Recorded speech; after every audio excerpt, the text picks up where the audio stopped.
জামাত এই সময়ের মধ্যে ৩-৪ বার তাদের সিদ্ধান্ত পরিবর্তন করতে হয়েছে। তারা একসময় ইসলামিকদের সাথে যে ঐক্যটা করার চেষ্টা করেছে, আবার বিএনপির সাথে করার চেষ্টা করেছে, এখন আবার এনসিপির সাথে, এবি পার্টির সাথে করেছে। কিন্তু কোনোটাই স্টেবল হচ্ছে না। তো মাঠে আপনি যুদ্ধ করবেন, মানে ঐরকম যুদ্ধ করার মতো কোনো স্টেবল নয়। পুরোটাই মানে আপনার সাংগঠনিক রেজিমেন্টাল ফোর্সের পরিবর্তে জনপ্রিয়তার উপরে নির্ভর করতে হচ্ছে। তো যখনই ওকে, আপনি জনপ্রিয়তা একটা লায়াবিলিটিস। আমি তো নিয়মিত আপনার ভিডিওগুলো দেখি। তো আপনি তো জামাতকে বলেন একটা রেজিমেন্টাল ফোর্স, আমি তো শুনেছি তারা সব দিক থেকে গুছিয়ে নিয়ে এসেছে। না, বলছি তারা তো রেজিমেন্টাল ফোর্স হিসেবে তারা তাদের মধ্যে হয়তো গুছিয়ে আনার চেষ্টা করেছে সবকিছু। কিন্তু ঢাকা বিশ্ববিদ্যালয়, জাহাঙ্গীরনগর বিশ্ববিদ্যালয়, জগন্নাথ, রাজশাহী এ সকল বিশ্ববিদ্যালয়ের ছোট জায়গাতে তারা তাদের যে রেজিমেন্টাল ফোর্সগুলো তারা যেভাবে গুছিয়ে উঠতে পারে, আসলে একটা নির্বাচনী কেন্দ্রে মানে এলাকাতে কনস্টিটিউয়েন্সিতে ওই তাদের ফুল রেজিমেন্টটা একত্র করলেও এটা সম্ভব না। বিকজ এই ব্যাপারে জামাতের যে অভিজ্ঞতাটা এটা ইলিউশন অ্যান্ড হ্যালোসিনেশন।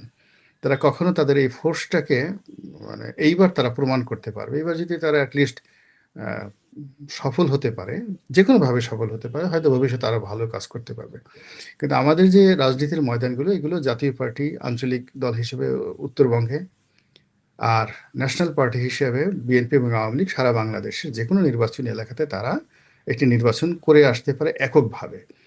এখন সেটা কিন্তু জামাতের এখন পর্যন্ত প্রমাণিত হয়নি। জামাত সবসময় কারো না কারোর সাথে সঙ্গী হয়েছে এবং অন্যের যাকে বলা হয় সাবস্টিটিউট হিসেবে তারা সফলতা লাভ করেছে। এই প্রথম তারা যে লিডিং ফ্যাক্টর, প্রাইম ফ্যাক্টর হিসেবে এই ভোটের ময়দানে তারা চেষ্টা তদবির করছে। এই জন্য আসলে প্রথম থেকে জামাত চাচ্ছিল যে আরেকটু সময় নির্বাচন, অর্থাৎ ডক্টর ইউনূস যদি আরো 2 বছর থেকে যেতেন তাহলে জামাত সবচেয়ে বেশি খুশি হতো, এনসিপিও খুশি হতো। তো এখন কিন্তু তো সেই তারা জিনিসটা হচ্ছে এখনো না। সেই চেষ্টা করছে।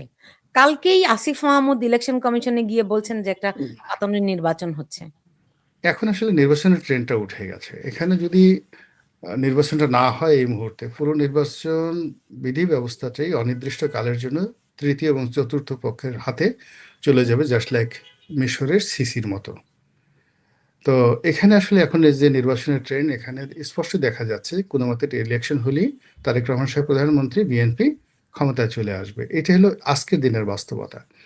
এখন কোনো চক্রান্ত দিয়ে হোক, চেষ্টা দিয়ে হোক, সিদ্ধান্ত দিয়ে হোক, এক্সিকিউটিভ ক্ষমতা দিয়ে হোক, নির্বাচনটা যদি বানচাল করা হয় বা নির্বাচন ঠেকিয়ে দেওয়া হয়, তাহলে বর্তমান সরকার যে বিপর্যয়ের মধ্যে আছে এই বিপর্যয়টা ভীষণ রকম বাড়াবাড়ি পর্যায়ে চলে যাবে এবং ওটা কারো নিয়ন্ত্রণ থাকবে না। এবং আমরা যারা সাধারণ মানুষ আছি মোরাললেস আমাদের সবাইকে সাফার করতে হবে। আমরা বাংলাদেশে যারা লোকজন আছি, মানে এখানে কোনো মানুষ জামাত, বিএনপি, এই তারেক জিয়া দেশ থেকে বিদেশ থেকে আসছেন বা জামাতের আমির আছেন, মানে এখন যে সমস্ত লোকজন খুব সুপ্রিম অবস্থাতে আছেন, কেউ কিন্তু ওই বিপর্যয় থেকে রক্ষা পাবেন না।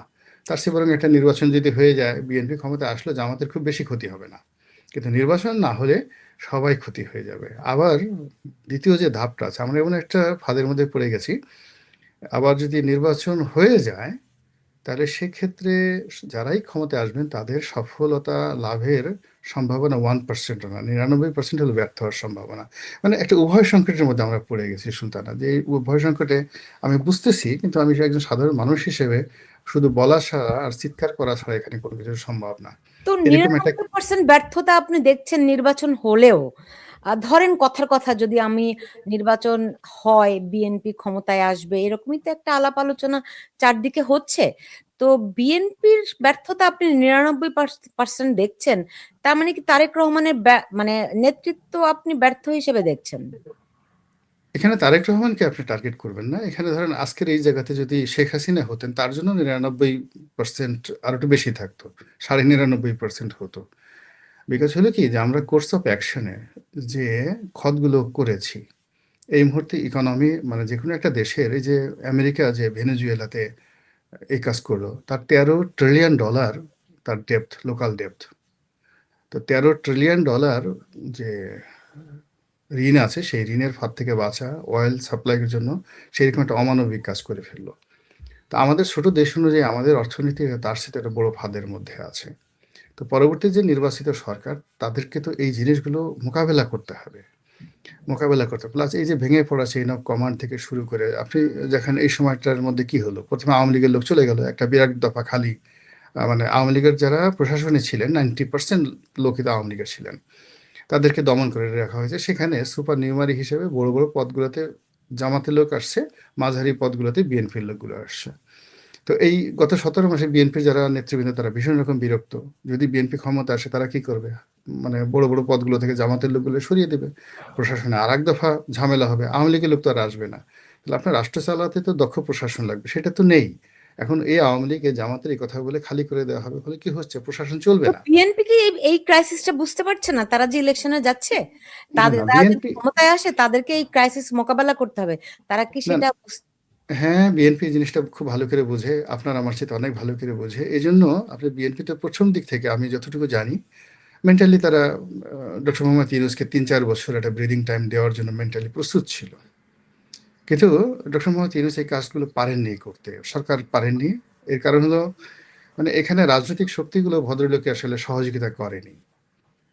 যদি সত্যিকার অর্থে রাজনৈতিক শক্তিগুলো তারা নিজেদের আ তার তাকে কি সহায়তা করেননি নাকি তিনি চাননি?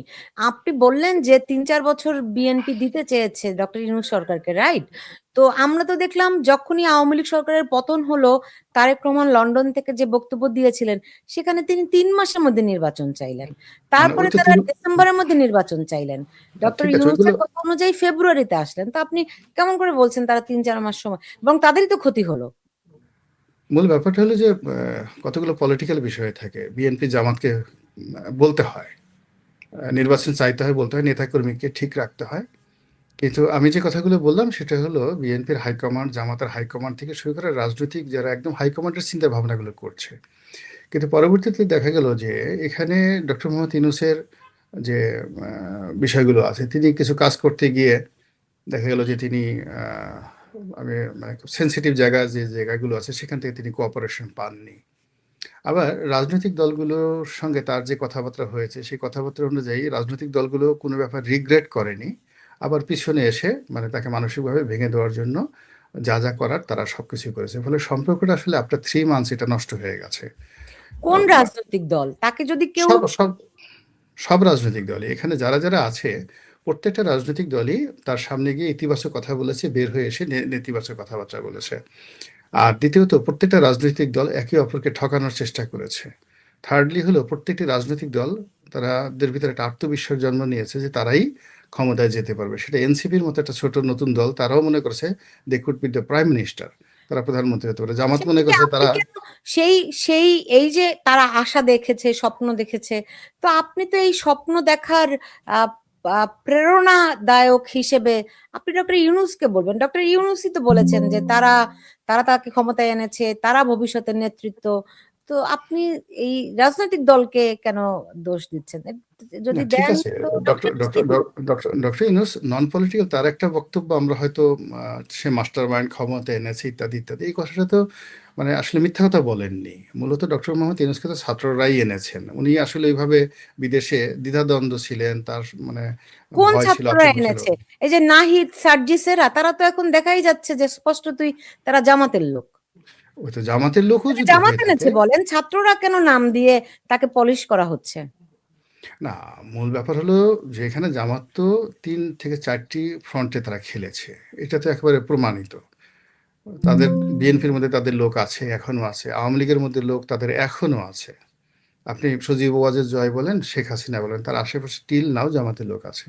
ডক্টর মোহাম্মদ ইউনূসের কাছে জামাতের লোক আছে। এইটা জামাতের একটা স্টাইলে পরিণত হয়েছে। তো এটা তো হলো যে বিএনপি এটা একটা তারেক কৌশল। রহমানের চারপাশে নাই? আমি তো বললাম বিএনপির চারপাশে জামাতের লোক আছে টিল নাও এখন পর্যন্ত, এবং শেখ হাসিনার চারপাশে এখন পর্যন্ত দিল্লিতে জামাতের লোক আছে। So it's it's open secret. এটা এটা পলিসির ব্যাপার। তো এখানে দুটো ব্যাপার হলো, জামাত এই কাজগুলো করে মনে করেছে যে এইটা দিয়েই বোধহয় ক্ষমতা যাওয়া সম্ভব।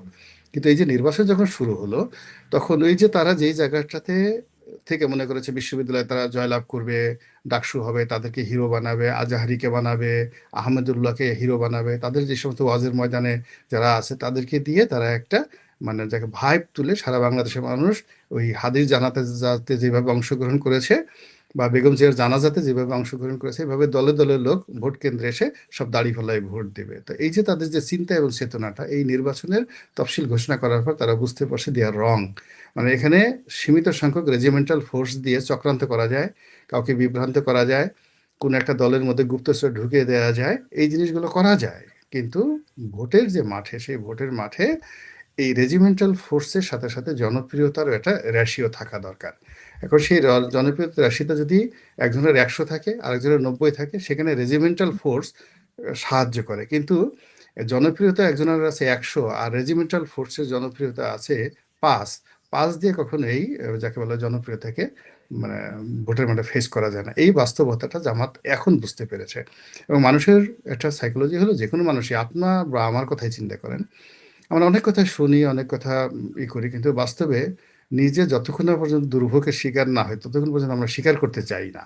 আমরা মনে করি যে উই আর রাইট। তো জামাতও যে কাজগুলো করছিল প্রথম থেকে, তারা মনে করছিল যে এটাই রাইট, এইভাবে হয়তো শেষ পর্যন্ত গন্তব্যে যাওয়া যাবে। কিন্তু এখন যে অবস্থাটা হয়ে গেছে, এটা আসলে কারোর নিয়ন্ত্রণে নেই। আপনি আরেকটা প্রশ্ন করেছিলেন যে সবাই বুঝতেছে যে ইলেকশন করলে তারা ফেল করবে, তারপর কেন তারা যাচ্ছে? জামাতও ফেল করবে, আওয়ামী লীগও ফেল করবে, বিএনপি ফেল করবে। মূল ব্যাপার হলো, আপনি যখন জীবনে চলতে চলতে আপনার ফিরে যাওয়ার কোনো ওয়ে থাকে না, ওয়ান ওয়ে ট্রাফিক। এখন আপনাকে গন্তব্যে পৌঁছতে হলে কিছু না কিছু হারাতে হবে। তা আপনি ধরে নিলেন আমার প্রাণটা আছে, এই একটু সামনে গেলে আপনি এখানে থাকলে মরে যাবেন, কিন্তু আর একটু সামনে গেলে আপনার একটা হাত যাবে, আর একটু গেলে আপনার পা যাবে, কিন্তু আপনি যখন গন্তব্যে পৌঁছবেন তখন অ্যাটলিস্ট আপনার প্রাণটা থাকবে। তো মানুষ ওই সেম সেম চেষ্টাটাই করে আর কি। কিন্তু এখন আমরা যে যে অন্যায়গুলো 15 বছর যাবৎ করেছি, এই 15 বছরের সমস্যার কারণে অসংখ্য সমস্যা হয়েছে, যেগুলো আগামী 15-20 বছর ছাড়া এই সমস্যাগুলো সমাধান হবে না। আপনার 15 বছরের যে সমস্যা দেখেন, এই সমস্যাগুলি কি আগে হয় নাই? আগে ছিল, সহনীয়ভাবে ধীরে ধীরে বাড়ছে, সহনীয়ভাবে বাড়ছে। বাড়ার পরেও আহ, যেমন ধরুন এরশাদ জমানা থেকে আমি ধরি, বা জিয়াউর রহমান 15ই আগস্ট মানে স্বাধীনতার পর থেকেই ধরি, বঙ্গবন্ধুর জমানা থেকে ধরি, তখন থেকেই মব হয়েছে, তখন থেকে ক্রস ফায়ার হয়েছে, তখন থেকে ঘুষ দুর্নীতি সবকিছু হয়েছে। কিন্তু এইগুলো সমাজে নিন্দিত হয়েছে, মানে এগুলো কখনো প্রভাব বিস্তার করে নাই। বঙ্গবন্ধু নিজেও বলছেন যে সব চাটার দলরা খেয়ে ফেলেছে, মানে এই লোকগুলো কখনো সমাজের উপর প্রভাব বিস্তার করতে পারেনি।